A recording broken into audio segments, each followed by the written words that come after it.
Welcome back to Soil Sage and Soul Siren with Maurice Small and Rebecca Reynolds. Hello, Maurice. Welcome. Hi, Rebecca.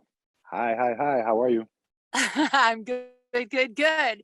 It's a really beautiful spring day here in Cleveland, Ohio. How's it going by you?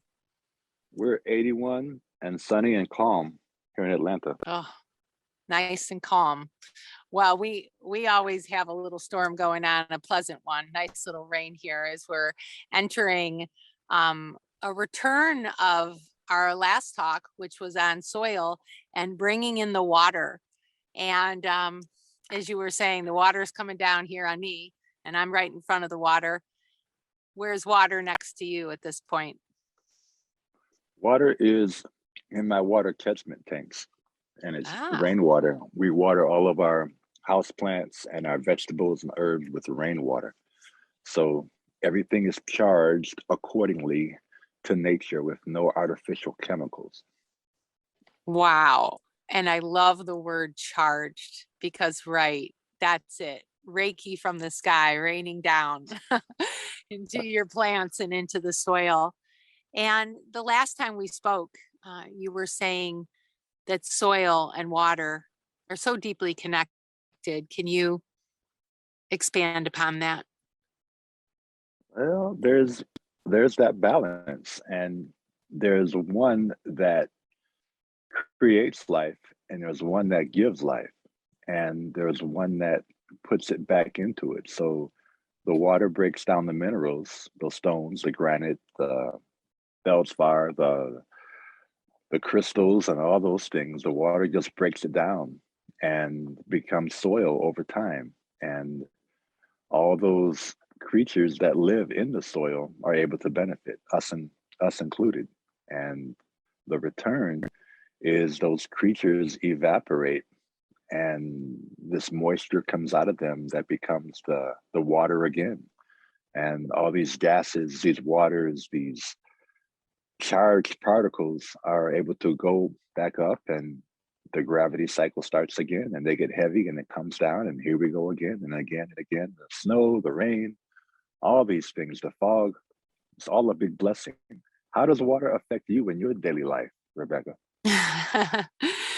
Well, first, I want to say that you had me in a lyrical moment. I was just following the beat of the rhythm of your voice and all of the really attunements you were bringing in. And well, water, I live with water right in front of me, walking distance to Great Lake Erie. And I have to say, one of the key things about living near Lake Erie is also how the lake houses the salt mines. And in some prophecies, I've heard that there are beings that protect those salt mines, and that has such an energetic impact on our region of the Great Lakes here and in Cleveland, Ohio, and the surrounding communities. And so, water has always been a calling to me. It always calls to me, and I feel when I'm with it, it plays with me. So, right now, just my heart is all lit up thinking about water and its importance and the relationship we have. And back to the soil and the water together. And I just did some work with some students and was talking about what you and I talk about, which is without soil and without water and the sun, we would have no life. And I'd like to hear you speak on that, Maurice. Well, the sun is the giver of all things, has been giving for trillions of years, perhaps.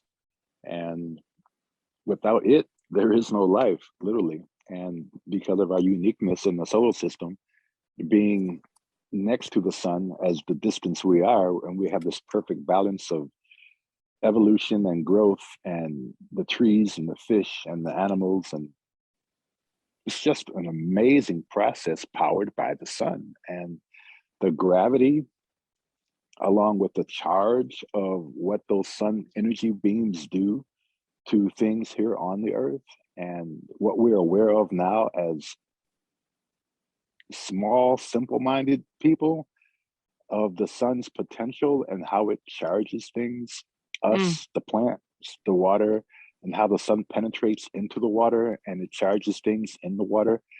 It's just an amazing body of energy that a lot of cultures have worshipped for good reason because they knew, that this is a giver of life. And the larger piece of the creators creating this universe and creating the sun and creating the planets and the gravitational sphere of all of this coming back to our unique atmospheres and the charging of different particles as the sun rays come through these atmospheres into us, into plants, into the water.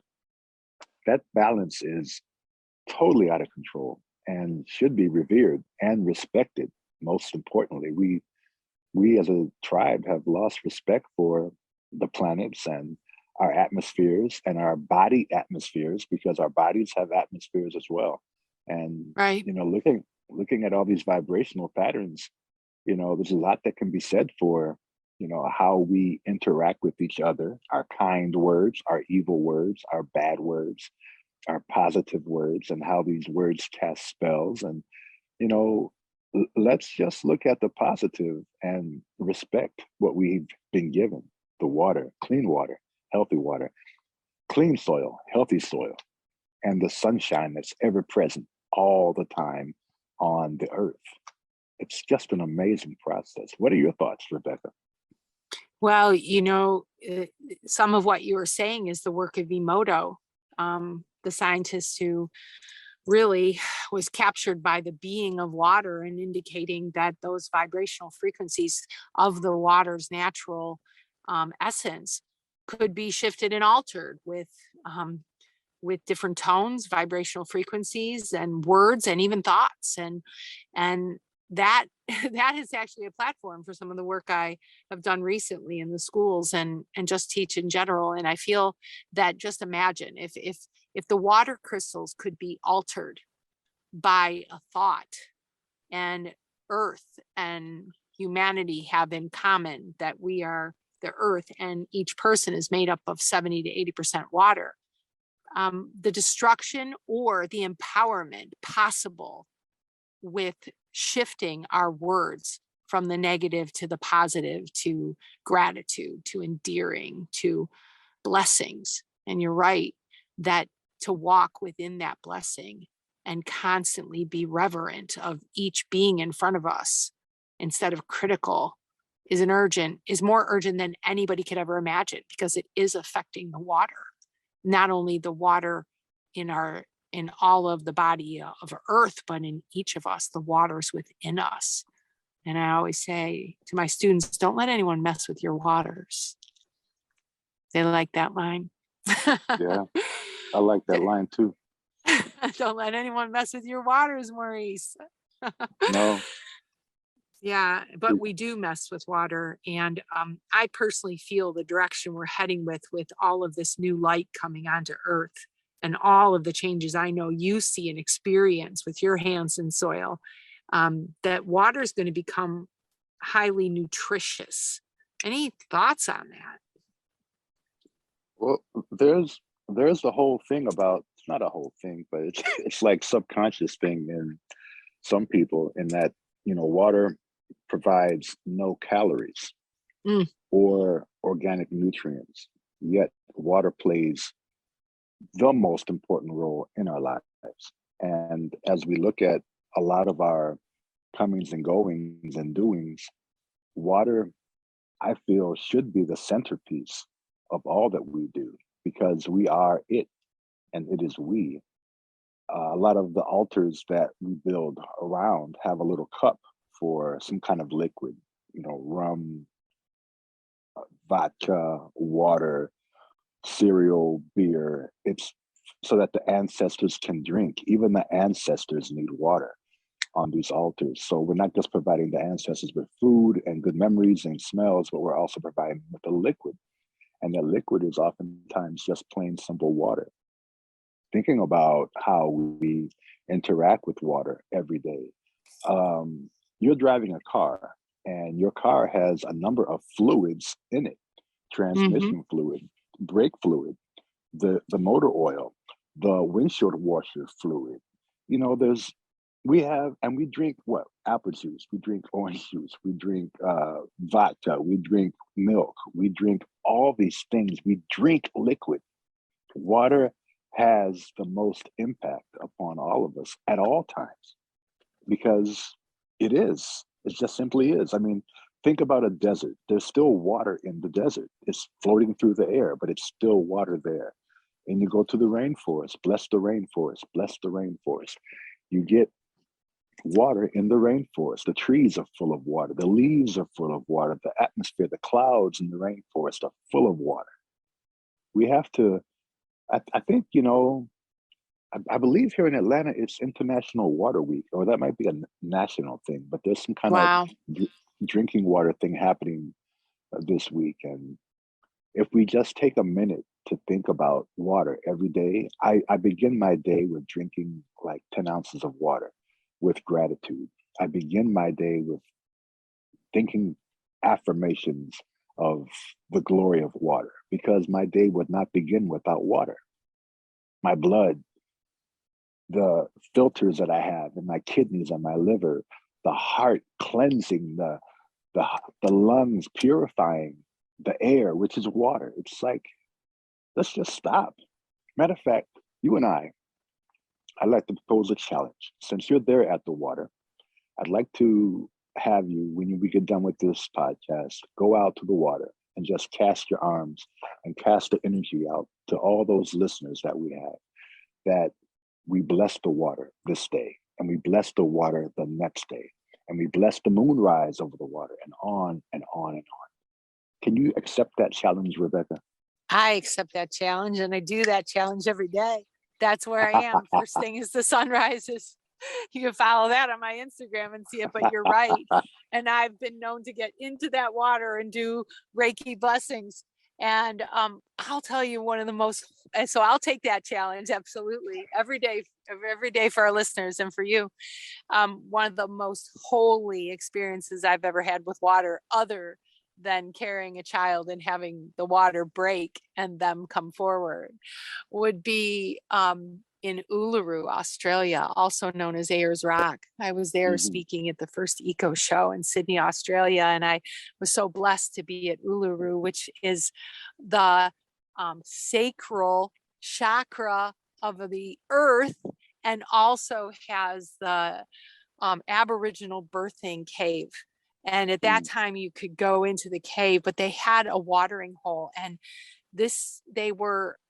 you could approach the watering hole at that time, but only with your lips. You could only drink with your lips. And I will tell you, Maurice, I felt like I belonged there, and that finally I was drinking water the right way. So yes, water is such a blessing and so much holiness, and we take it for granted. Now we pack it into plastic, and we don't honor it. And we need to. And it's the diminishing of honoring ourselves. Look at what happens when we dishonor water, how dishonorable we become.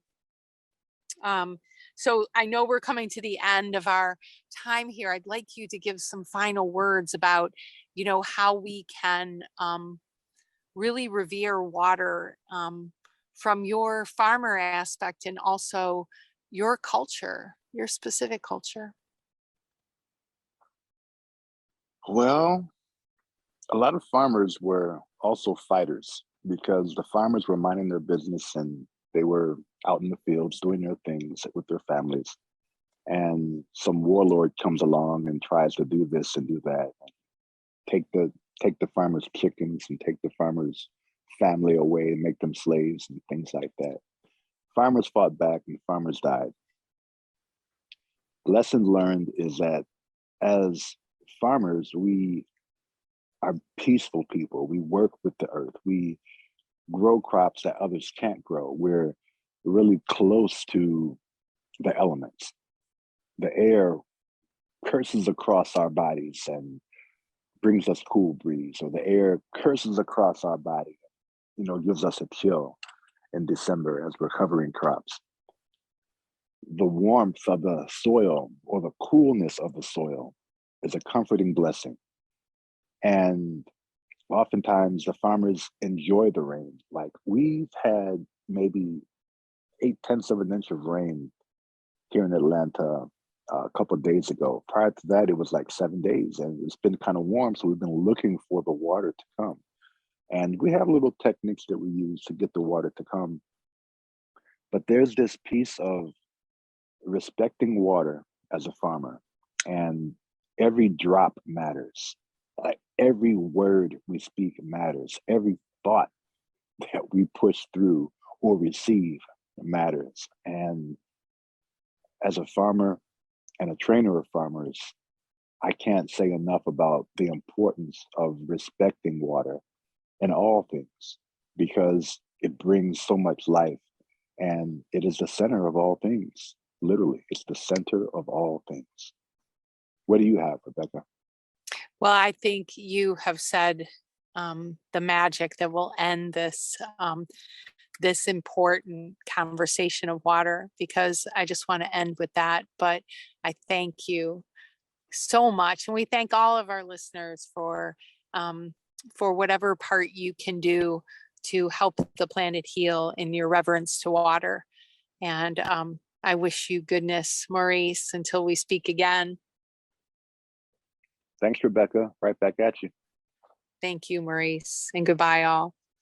Bye bye.